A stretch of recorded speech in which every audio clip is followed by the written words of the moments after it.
Welcome everyone. The following video will provide information about theories of second language acquisition and teaching. There are numerous approaches and theories which have a huge impact on learning. Generally, approach provide information about how people acquire the knowledge of a language and about the condition with will promote successful language learning process. So we will focus on three theories which will be briefly described in this video. The first one is the creative construction theory. The second one, communicative language teaching. And the third one is the cognitive approach.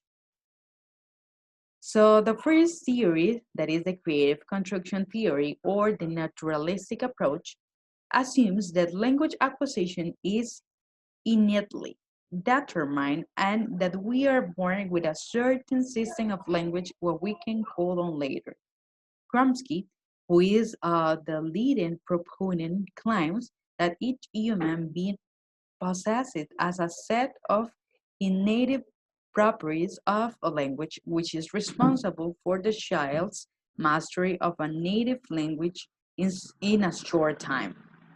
According to Chomsky, this mechanism, which he calls the language acquisition device, governs all human languages and determines what possible form of human language may take.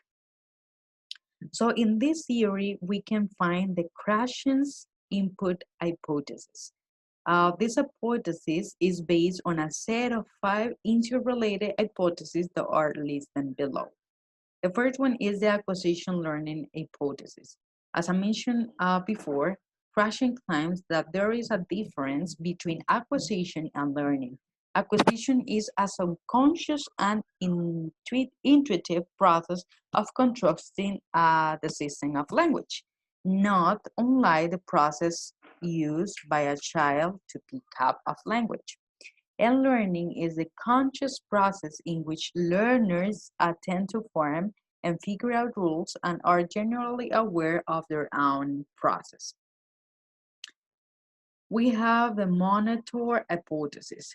The hypothesis has nothing to do with acquisition, but with learning.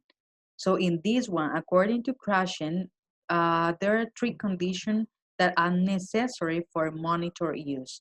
The first one is the sufficient time, focus on form, and the third one, knowing the rules. Then we have the natural order hypothesis. And this one states that we acquire the rule of a language in certain order.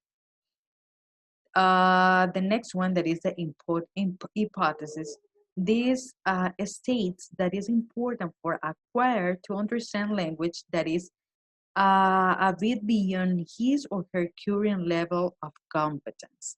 Then we have the affective filter hypothesis. This one states that it's easier for the learning to acquire a new language when he or she is not tense, angry, anxious, or bored. So then we are going to take a look of the communicative language teaching. So this approach has its origins in the change in the British language teaching to traditional English teaching, dating from the late of the 1916s. In this one, we can find uh, two different theories. The first one is the theory of language. A central aspect in communicative language teaching is the communicative competence.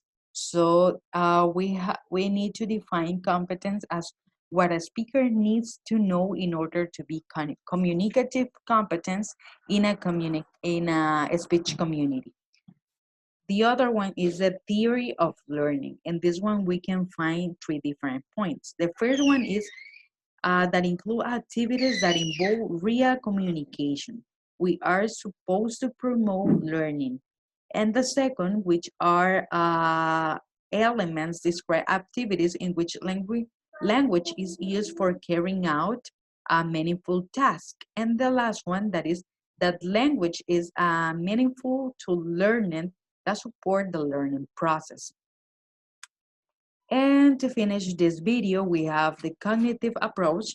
That is when in this one, we can find that some psychologists claim that one of the main features of second language acquisition is the building up of a knowledge system that can be eventually called as an automatically for speaking and understanding. In this one, we can find two other theories that the first one is the McLaughlin attention processing model. In this one, connect the processing mechanisms with categories of attention to formal properties of language. Then we have the implicit and the implicit and the explicit models, that in this one, we know that in the explicit knowledge is when a person knows about language and the ability to articulate those facts in some way. And the implicit knowledge is those information that is automatically and spontaneously used in language tasks. So all three theories of language learning interrelate somehow, and many teachers will use classroom method, which may be linking to all those three approaches. I hope that you really enjoyed this video. Thank you so much.